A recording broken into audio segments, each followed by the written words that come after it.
नाहं न कर्णं न जिह्वा न च घ्राण नेत्रे न च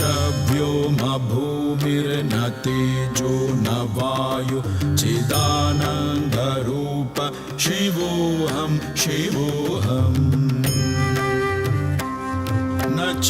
प्राणसंज्ञो न वै पञ्चवायुर्न वा सप्तधातुर्न वा पञ्चकोश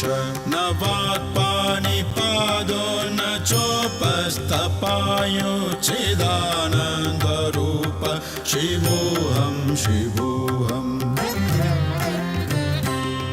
न मे द्वेषरागो न मे लोभमोहो मदो नैव मे नैव मात्सर्यभाव न धर्मो न चार्थो न कामो न मोक्ष चिदानन्दरूप शिवोऽहं शिवोऽहम् न पुण्यं न पापं न सौख्यं न दुःखं न मन्त्रो न तीर्थ न वेदा न यज्ञ अहं भोजनं नैव भोज्यं न भोक्ता चिदानन्दरूप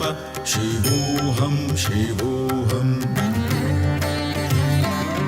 न मृत्युर्न शङ्का न मे जातिभेद पिता नैव मे नैव माता च जन्म न बन्धुर्न शत्रुर्गुरुर्नैव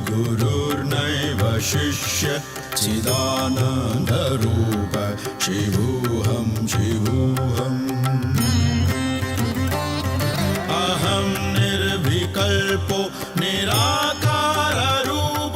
विभूत्वा च सर्वत्र सर्वेन्द्रियाणां न चासङ्गतं नैव मुक्तिर्न बन्धु चिदानन्दरूप